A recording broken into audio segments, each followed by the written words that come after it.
Now you listen up, Tom. Oh, shut up! Don't yell at Winston. He said he'd pay. Not another person, not another dime, not another word about it. Fine.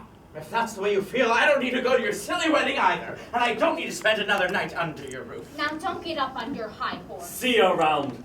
Winston, it's been a long and trying day. I've done everything to try and please you people except disappear. We'll take care of that now. Good riddance.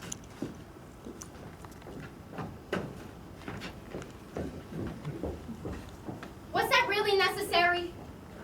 Aggie, we're poor people. We got no business chauffeuring around a bunch Stop! of My head is splitting. What about my head? You've ragged me for years about what a miser I am. Well, I found dollars hard to come by, and I'm leery of letting them go. You put me in front of my kids as a penny pincher.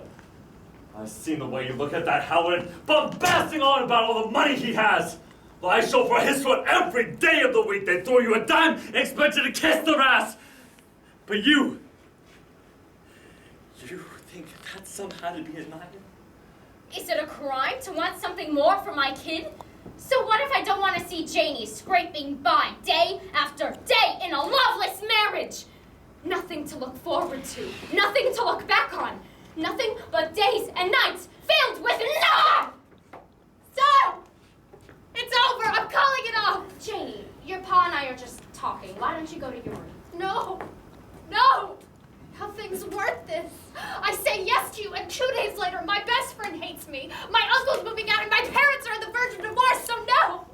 We're getting married tomorrow morning at City Hall, just like we planned. But the deposits. I know you put money down on the hall and 100 on the dress. 100 deposit? Now how much can one dress cost? Stop. We'll pay you back every cent, and it's done. But the invitations list went out, and your uncle's driving from West Virginia. So it's embarrassing. It's a whole lot better than all this fighting and Pa having to give up buying his taxi cab. The cab is none of your affair. All right. We won't have a wedding. All right? Ma, I understand why you want I said all right. I'll call the Hallorans. No. It's my place to call them. I'll go call Mr. Halloran. Ma, I go to bed. Didn't you say you always wanted to make a good start? Make a good start. That's the trick of it.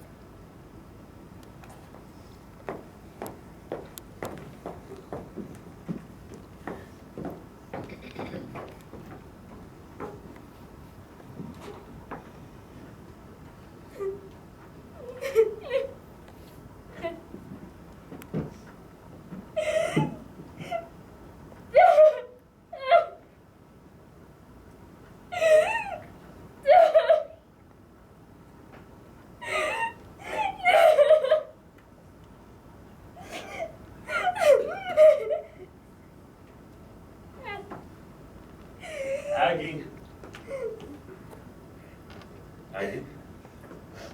That was a dumb thing to do. Aggie, are you all right? Jane go to bed? She took down the suitcase. Must be packing. Aggie, what's the matter with you? I cried. So what? I cried. Someone would think I'd come down with leprosy. You've gone off your rocker about this wedding. It's not the wedding. Who cares about the wedding? Just wanted to give our daughter something before she left. You're a cold and heartless thing, Tom Hurley. What kind of man lets his child leave home, never to come back without a thought or care in the world? She's getting married, not going off to war. Like that would make a difference. Is this about Terrence? Did you even try talking him out of it?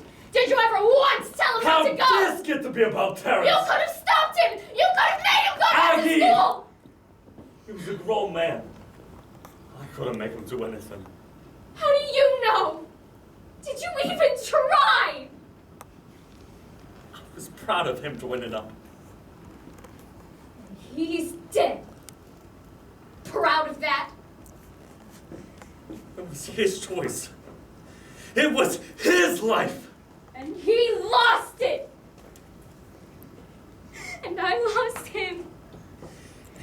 I'm to blame. Sure. Why not? Me again! It's always my fault. It's always how I let you down. It's always you the saint, me the sinner, me the miser, you the miser's wife, the disappointed one, put out, ticked off, spoiling for a fight. Well, let me tell ya, Aggie, you're no fancy bargain. Oh, you got your money's worth. No! Your father got his money's worth in me. He always ate, rent got paid. Day and night I worked my ass off, and I stayed. 1,000 times I could have left, but I stayed. Even when you made me feel like dirt, I stayed. However much my pride got hurt, I stayed. Once I'm ahead of the bills and pinks, not like I ever got any thanks, but I stayed. No matter how rough things been with us, I stayed. When your sisters both moved in with us, I stayed. When your brother needed money for the store, I could have shown him to the door, but I loaned him money, then loaned him more, and forgave the debt. A fact you managed to forget when you give me hell for every mistake I made. And as a tally of my faults begins to mount, the one big thing that never ever seems to count is that I said,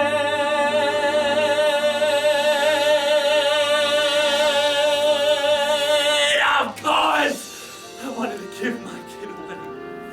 But I think blowing 20 years of savings on one night isn't right. It's not a crime. Why can't you see my side of things this one time? I nearly had another piece of the medallion. I nearly made that dream come true. Maybe wanting it so much was being selfish, but I wanted it for you, to show you I could make you go, to prove I didn't need your father's dough. Stuck it out one time's got tough, to show you I was good enough, to show you I deserved you, and to prove to you, oh, what's my news?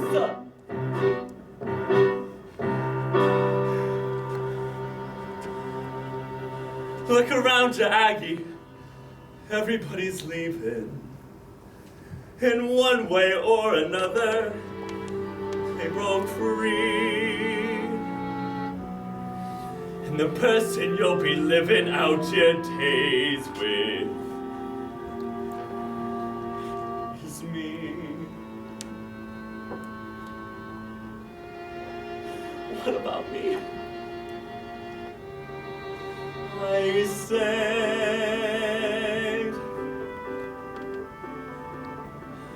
So, you say you're stuck in a loveless marriage. Well, I'm sorry you feel that way. But don't put words in my mouth.